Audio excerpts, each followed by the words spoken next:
Basically, we're right at the beginning. It's like back in January and early February, all over again. Except it's worse this time. So the United States recorded its highest ever number of COVID-19 infections in a single 24-hour period. At least 46 of the United States are seeing surges in cases or holding steady. You know, it's kind of easier not to say which states are struggling now. It's easier to say which states are not struggling because there are only about 4 of them, all around the Northeast where the crisis hit first.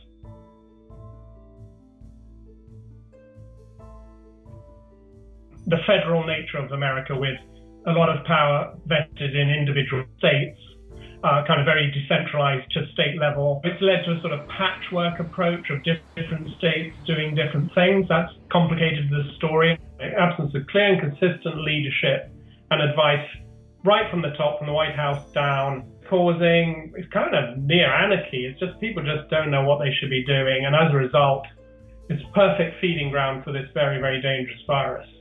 You know, you get messages from the government, wear masks, then you get messages from local government.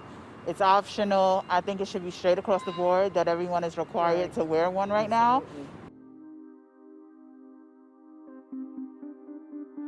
We had thought that coronavirus in the US was a sort of New York problem. Then New York started to get a grip on the contagion. And what we started to see in the rest of the country, which had been much less hit by the virus up to that point, was that they relaxed too, prompted by Donald Trump in the White House, who several times said that this is something that will fade away, it's going to pass. Well, we pretty much shut it down coming in from China.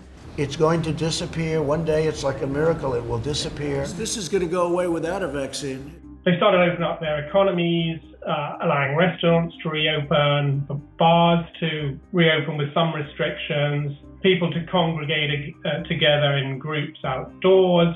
Memorial Day, which is a big holiday here in America, saw a lot of people, like say, going on the beaches in Florida in big crowds, with virtually no kind of effort to wear masks or social distance. There's no, even one person is wearing a mask. You know, it's an issue for every single state because, of course, there are millions of people now unemployed. People are hurting very badly. So every governor wants to get back. It's just a question of how quickly you do it and how carefully. Now when the spike happens, they're starting to rein back in again. So they're starting to have to impose mask orders and they're starting to close bars again. Bars, gyms, and other businesses in Arizona are now closed for at least the next month as the state tries to contain a major coronavirus spike. Florida also seeing an uptick in cases, so many, in fact, that some businesses that had reopened have had to close back down again after reopening just a short time ago. With the governor of Texas ordering all bars to close. Trump's answer to the current crisis, which is really serious, is that it's all a product of there being much more testing in America than any other country. When you do testing to that extent, you're going to find more people, you're going to find more cases. You can tell that this is actually not true, scientifically untrue, because of the positivity rate. And of course, the positive rate of tests also rising for more than a week and a half. So that indicates, of course, it's not just increased testing contributing to this. So here we have it again.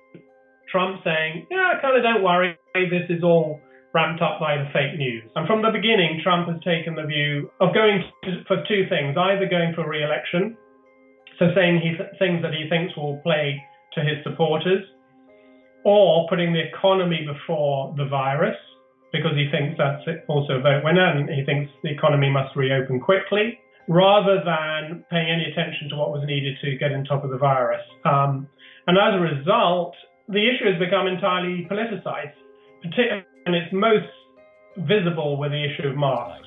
Some are now arguing those masks infringe on their rights. The fact of the matter is, it's our bodies, it's our choice whether we're going to wear them, not wear them. You guys are overstepping your boundaries. It is a scamdemic. And even at the top, you know, when Trump goes on an official engagement, he doesn't wear a mask. He famously went to a mask-making factory in Arizona, which is one of the 5 states now in deep trouble, and he didn't wear a mask as made in that same factory. It has become a political statement from the top down, and it's lives will be lost as a result. That sounds dramatic. That sounds a sort of political statement. It's not. It's a factual statement. Lives are going to be lost because of the way this pandemic has been led from the White House.